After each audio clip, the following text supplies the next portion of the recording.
Let's talk about a highway. Now, I know what you're thinking. Trucks and roads, right? But this isn't just about asphalt and engines. This is about a blueprint, an idea that was born from sheer desperation. And it didn't just help win a war. It literally laid the groundwork for the world you and I are living in right this second. It sounds completely backwards, doesn't it? Like some kind of riddle. But in the summer of 1944, this was the terrifying reality facing the Allied armies in France. They were winning, and they were winning so fast, so spectacularly, that they were about to fail completely. So, here's how it all went down. After D-Day, the Allies get bogged down for weeks in this brutal, bloody fight in Normandy. But then, on July 25th, Operation Cobra just punches a massive hole in the German lines. General Patton's Third Army is let loose, and they just take off. We're talking 50, even 80 miles a week. They're moving so incredibly fast, they are literally outrunning their own supply lines. And the scale of the problem was just staggering. You've got 28 Allied divisions on the move. To keep them going, they needed over 20,000 tons of supplies. Every single day. That's fuel, ammunition, food, medical supplies, the whole shebang. And the French rail system, the one they normally use, well, the Allies themselves had bombed it into rubble. So there was no easy fix. Think about that for a second. The single greatest threat to the Allied push across Europe wasn't a German panzer division, it wasn't an ambush, it was an empty fuel gauge. Patton's tanks were literally grinding to a halt, sometimes in sight of the enemy they were chasing. Victory was about to create its own defeat. They needed a solution, and they needed it yesterday.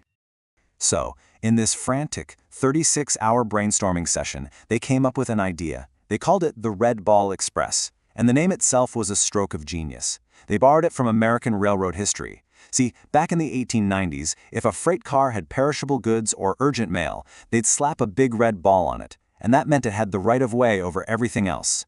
That's exactly what this new highway was about to become. And the mechanics of it were so simple, it was brilliant. They grabbed two parallel roads, heading towards the front. They turned them into a massive, non-stop conveyor belt. Loaded trucks raced east on one highway, empty trucks sped west on the other to get more. No civilians allowed, no other military traffic, just a constant 24/7 river of supplies flowing to the front. Now, you can't talk about this without talking about the machine at its heart. The GMC 2.5-ton truck, the Deuce and a Half. This is where American industrial power just flexes its muscles. We built over 500,000 of them, and every single part was interchangeable. Meanwhile, the Germans were having a logistical nightmare. They were trying to manage over 150 different types of trucks, all with unique parts, and they were still relying on thousands of horses. It was the modern age versus a museum piece, right there on the roads of France. But here's the thing. Trucks don't drive themselves, and this is where the story gets its real heart. Who were the men behind the wheel of this critical operation?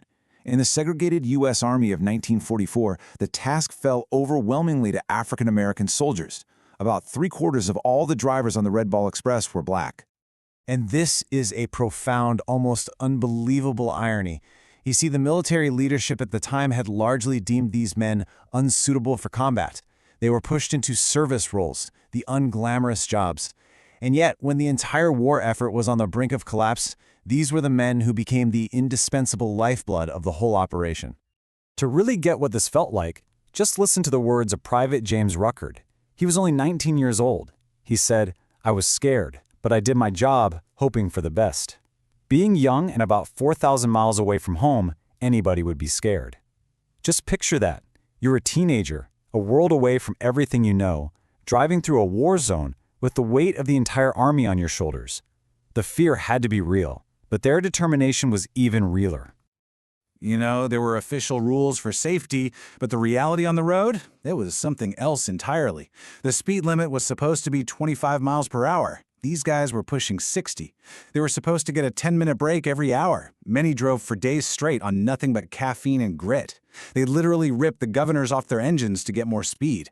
They didn't wait for convoys. A truck got loaded, it went. They broke every rule in the book because winning the war was the only rule that mattered. And if all that wasn't enough, they were fighting another war at the same time, a war against the racism inside their own army. There were these awful reports of white convoys playing a dangerous game of chicken, trying to run the black drivers right off the road. I mean, can you imagine? You're fighting for freedom overseas while being denied your own basic dignity by your supposed comrades. So, with all that sacrifice, all that risk, what did they actually achieve? Well, look at this number. On their single peak day, August 29, 1944, the men of the Red Ball Express delivered 12,342 tons of supplies to the front. Just an absolutely incredible figure. And to really wrap your head around that number, get this. That one-day total was more tonnage than the entire German logistics system in France.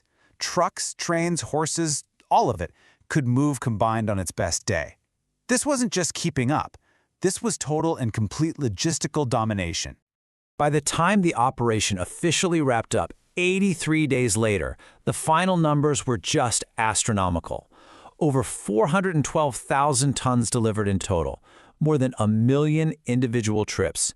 They drove so hard they wore out 50,000 tires. The scale of what they accomplished is almost impossible to fully grasp. So what's the legacy here? Well, first, it changed how wars are fought. The Red Ball Express proved beyond any doubt that logistics, getting the right stuff to the right place at the right time, can be even more decisive than a brilliant battlefield strategy. It literally became the blueprint for military supply chains for decades to come. But the impact was so much bigger than that. It sparked a social revolution. The undeniable, incredible performance of these African-American soldiers just shattered the racist assumptions about their capabilities.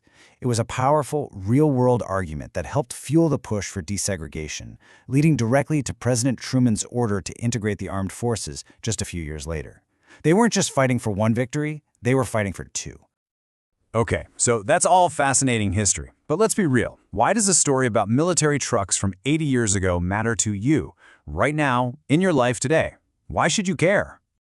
Well, because every single time you track a package on your phone and watch it move across the country, every time a next-day delivery magically shows up at your door, every time you walk into a grocery store and the shelves are full, you are seeing the ghost of the Red Ball Express.